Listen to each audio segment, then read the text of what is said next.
नमस्कार दोस्तों। जो स्टूडेंट की तरफ से प्रोटेस्ट हो रहा है, लगातार हो रहा है, वो सिर्फ और सिर्फ शिक्षा के सुधार के लिए हो रहा है, बाकी कोई इंटेंशन नहीं है। अभी जो एसएससी की तरफ से लेटर रिलीज किया हुआ है, रिलीज एसएससी के द्वारा नहीं कर सकते, ये सरकार के द्वारा लेटर आया है। लेटर में क्या क्या बातें कही गई हैं सरकारी नौकरी को लेकर, इन पर चर्चा करने के लिए आज हम खड़े हैं। और खास करके हमारा फोकस एसएससी पर है, क्योंकि एसएससी के बच्चे ज़्यादातर हमसे जुड़े हुए हैं। ऐसे कुछ नियम यूपीएससी के लिए भी बदले गए हैं, लेकिन हमारा फोकस एसएससी पर है। एसएससी के एग्जाम में अनेकों तरह की समस्याएं अभी तक निकल के आई हैं, आपको पता है। जैसे नया वेंडर आया तो उसमें समस्या आई, सेंटर को लेकर समस्या आई, सिस्टम को लेकर समस्या आया। एग्जाम इतना लंबा हो जाता है कि कभी कभी वर्षों लग जाते हैं प्रक्रिया में। अब जो लेटर आपके सामने आया है, इस लेटर में जो डिटेल किया गया है, ये बिल्कुल ही सारे बच्चों के लिए एक खुशी का पल है और सारे टीचर्स के लिए भी खुशी का पल है। क्योंकि अगर शिक्षक पढ़ाते हैं बच्चों को तो चाहते हैं कि बच्चों की वैकेंसी जल्दी आए, जल्दी उनकी नौकरी होए, तब भी हम अच्छे से पढ़ा पाते हैं। बच्चा भी चाहता है कि हम तैयारी करते हैं तो हमारी प्रक्रिया थोड़ी तेज हो जाए, तो हमारी भी नौकरी जल्दी जल्दी होता है। ये पूरा लेटर है, लेकिन इस लेटर को पढ़ के हम आपको टाइम वेस्ट नहीं करना चाहते। हमने इस लेटर को पढ़ लिया, अब इस लेटर को हम आपको समझाने चलते हैं, ठीक है। जैसे जो जो चीज़ें पॉइंट आउट किया हुआ है, 6 to 8 मंथ का है या फिर 15 to 18 मंथ लिखा हुआ है, ये सब क्या लिखा हुआ है, इसका मतलब क्या है, हम इसको समझने चलते हैं, ठीक है। एक बार यहाँ डिटेल मैंने लिखा हुआ है, इस पूरे प्रक्रिया को हम एक बार समझाते हैं, आपको समझ आ जाएगा। अभी तक एसएससी के द्वारा आपने देखा था कि पिछली बार जनवरी महीने में आपका कैलेंडर आया था एसएससी का। उसने कहा था कि हाँ मार्च में आपका सीजीएल का वैकेंसी आ जाएगा, फिर अगस्त तक एग्जाम हो जाएगा। लेकिन आप देखेंगे तो ध्यान से प्रक्रिया पूरी हुई नहीं। जिस प्रकार से कैलेंडर जारी किया गया, उस कैलेंडर के अनुसार अभी तक परीक्षाएं हुई नहीं है। तो हम इस चीज़ को लेकर हमेशा मन में डाउट रहता है कि यार सच में कैलेंडर आता है तो उसके अनुसार काम होता भी है। एक बोर्ड है जो कैलेंडर जारी करके, एक नहीं एक से अधिक बोर्ड भी है, जैसे यूपीएससी का बोर्ड हुआ। सबसे तगड़ा बोर्ड मैं जो मानता हूँ आईबीपीएस को मानता हूँ, जो बैंकिंग का एग्जाम लेती है। जिस कैलेंडर पर डेट डाला होता है उस कैलेंडर पर हर चीज़ व्यवस्थित तरीके से हो जाता है।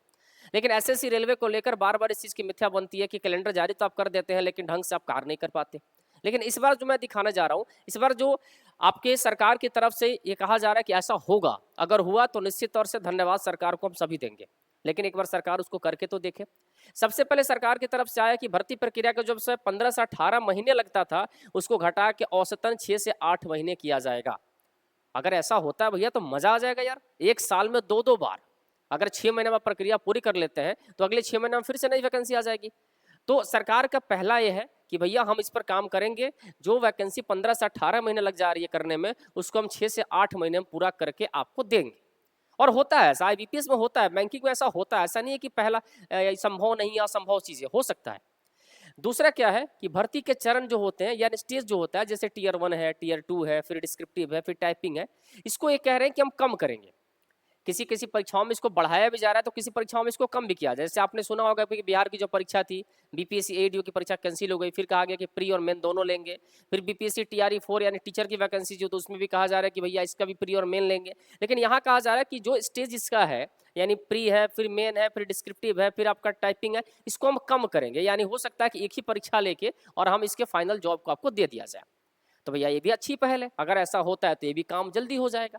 इसके बाद ये जो चीज लिखा है कोई नया नहीं है, कंप्यूटर बेस्ड एग्जामिनेशन हो गए तो पहले भी होता आ रहा है, आज भी होता रहेगा। इनका कहना है कि कंप्यूटर बेस्ड जब एग्जाम होगा तो चीजें सही तरीके से हो जाएंगी, ज्यादा इसमें गलती नहीं होंगी, लोगों की तरफ से ज्यादा धांधली नहीं होगा, इनका कहना है। आगे आते हैं। आगे दिया सिक्योर ई डोजर सिस्टम में क्या होता है भैया, दस्तावेजों के सुरक्षित डिजिटल प्रबंधन के लिए सिक्योर ई डोजर सिस्टम लागू किया जाएगा। इसका मतलब होता है कि कोई भी चीज हम जब डॉक्यूमेंट वेरिफिकेशन कराने जाते हैं तो अपने डॉक्यूमेंट को बैग में लेकर जाते हैं। जैसे मेरे ही साथ एक घटना घटी थी, मैं अपने बहन को इंटरव्यू दिलाने ले गया था ग्रामीण बैंक पीओ का लखनऊ में। तो मैं सारा डॉक्यूमेंट लेके गया था, उधर से आते समय हमारा बैग ऑटो में छूट गया, उसका सारा डॉक्यूमेंट गुम हो गया।